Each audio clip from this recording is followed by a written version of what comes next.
Votre smartphone, un vrai coffre au trésor. Près de 40 métaux cachés à l'intérieur.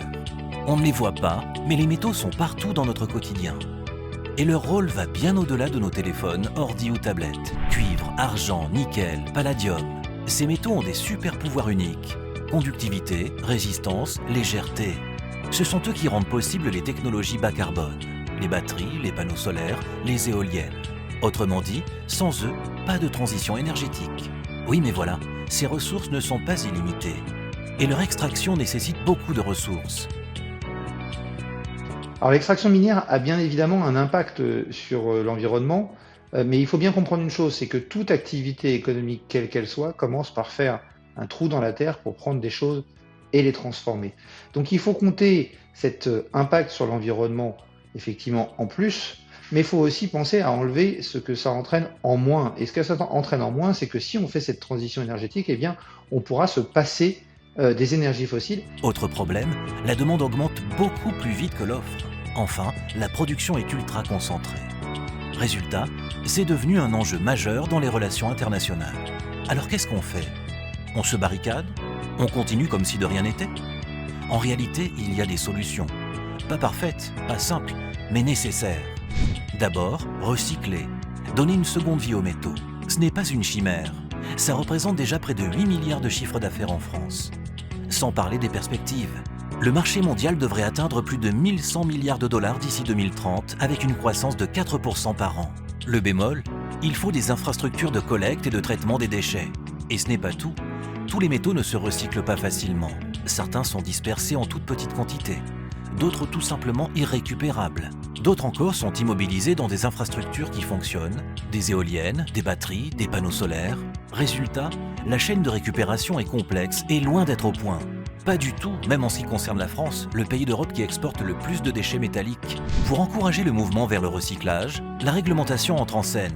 Qu'il s'agisse de la loi AGEC en France ou, au niveau européen, le Critical Raw Materials Act. Objectif, atteindre 25% de métaux critiques issus du recyclage d'ici à 2030. Ambitieux, sauf qu'il y a un petit souci. Nos déchets ont la bougeotte. Prenez l'aluminium. Nos usines européennes tournent à 15% sous leur capacité. Pourquoi? Parce que nos déchets filent, direction l'Asie et les États-Unis. Du coup, nouvelle priorité stratégique, garder nos poubelles à la maison. Le recyclage est un point essentiel à prendre en compte dans le cadre de l'organisation de la transition énergétique en Europe. Il faut savoir qu'aujourd'hui, la construction des moyens de production bas carbone, que ce soit la voiture électrique, les éoliennes, les panneaux solaires, va nécessiter beaucoup de métaux. Donc dans un premier temps, le recyclage ne va pas forcément suffire pour répondre à cette nouvelle demande. Il va donc falloir continuer à dépendre de la production minière en provenance du reste du monde. Si on veut, en revanche, s'affranchir de cette dépendance à long terme, et c'est là une vraie chance pour l'Europe, eh bien en mettant en place des capacités de recyclage, on aura la possibilité de recycler les éoliennes, les panneaux solaires ou les voitures électriques lorsqu'elles arriveront en fin de vie d'ici une dizaine ou une vingtaine d'années. Et à ce moment-là, on aura recours à ce qu'on appelle des mines urbaines. Donc c'est une énorme chance à moyen terme pour l'Europe dans le cadre de sa souveraineté énergétique. À court terme, le recyclage, aussi vertueux soit-il, ne suffira donc pas. Selon les experts, en Europe, il ne représentera pas une part significative de l'offre de métaux avant 2040. D'où la nécessité de continuer à investir dans les mines, mais différemment. Aujourd'hui, on sait faire des mines plus vertueuses, d'un point de vue environnemental et social. Et ce n'est qu'un début. Deuxième solution, innover et on met le paquet. Le cheval de bataille de l'Union européenne, ce sont les batteries électriques. Objectif, être autosuffisant et au top de l'innovation d'ici 2030. Première piste pour innover, mieux concevoir. Du côté des panneaux photovoltaïques, on envisage déjà de diviser par 7 l'utilisation d'argent. Deuxième piste, trouver des alternatives. Par exemple, une nouvelle génération de batteries n'utilise pas de cobalt, ce sont les batteries LFP. Et leur part de marché ne cesse de progresser. Bonne nouvelle? Pas si vite. Il faut aussi faire attention à ne pas créer de nouvelles dépendances. Troisième piste, consommer responsable. Oui, on allait y arriver. Non, on ne vous conseille pas de changer votre téléphone tous les 4 matins. De même, si vous vous rêvez au volant d'une grosse SUV, gardez en tête que leur batterie nécessite 3 fois plus de lithium que les petites voitures. Dernier exemple, la course à l'autonomie des voitures électriques a-t-elle vraiment du sens alors qu'on roule en moyenne 30 km par jour? Bref, vous l'avez compris, L'innovation, elle viendra aussi de nos comportements et d'une meilleure adaptation de nos moyens à nos usages réels. Et surtout, on ne mise pas tout sur une seule carte. Pas de solution miracle, pas de technosolutionnisme. Recyclage, mine durable, innovation, c'est en combinant toutes ces approches qu'on pourra sécuriser notre avenir. Troisième solution, diversifier, ne plus mettre tous ses œufs dans le même panier. On ne l'y prendra plus. L'UE a décidé de reprendre la main. D'un côté, le Critical Raw Materials Act fixe une règle claire. Ne plus dépendre d'aucun pays à plus de 65% pour une matière première donnée d'ici à 2030. De l'autre, relocaliser la production. C'est le Net Zero Industry Act. Objectif ? Produire au moins 40% des technologies vertes nécessaires à notre économie sur le sol européen. Résumons, on diversifie ce qu'on importe et on produit ce qu'on peut chez nous. Pour les investisseurs, le marché des métaux, c'est un peu comme un terrain de jeu, avec quelques obstacles, certes, mais surtout plein d'opportunités. Oui, il y a des défis.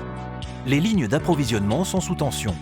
Gisement de cuivre qui se raréfie, prix de l'alumine qui s'envole, et puis la géopolitique s'en mêle. Depuis 2025, Donald Trump a corsé l'affaire avec des droits de douane sur les importations américaines. Des droits de douane musclés, pas moins de 50% sur l'acier et l'aluminium. Pendant ce temps, côté marché financier, on atteint des sommets. Les tendances sur les métaux précieux, aujourd'hui, elles sont très positives depuis maintenant plusieurs mois, que ce soit sur l'or, sur l'argent, sur le platine. Et on y trouve deux explications différentes. Sur l'or et sur l'argent, on a une explication très économique, très financière, liée au rôle que ces métaux présentent comme valeur refuge dans l'esprit des investisseurs. On va sur ces métaux quand on commence à perdre confiance un peu dans les autres monnaies ou dans les autres placements. Et puis à côté de ça, on a une deuxième tendance de fond qui vient soutenir le cours des métaux précieux depuis plusieurs mois et qui devrait constituer toujours un gros soutien dans les mois et dans les années à venir, c'est la transition énergétique. Puisque la transition énergétique revient à transformer notre dépendance aux énergies fossiles en une dépendance aux métaux. Pourquoi ? Simplement parce que les énergies renouvelables ont beau être basées sur le soleil ou sur le vent, on ne fait pas d'électricité avec du vent ou avec du soleil, on fait de l'électricité avec un transformateur qui va convertir l'énergie du vent ou du soleil en électricité, et ce transformateur, il faut le fabriquer, et pour ça, il faut des métaux. Ainsi, dans un scénario net zéro, la demande de graphite serait multipliée par 4 d'ici 2040, celle du nickel, du cobalt et des métaux rares par 2.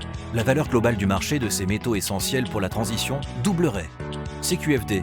Pour les investisseurs, ce marché présente des opportunités. Mais comme tout investissement, il comporte aussi des risques. Les marchés peuvent se retourner, les stratégies décevoir, la géopolitique basculer. Bref, pas de garantie en or massif. Mais des perspectives qui, elles, restent précieuses. Nickel, non ?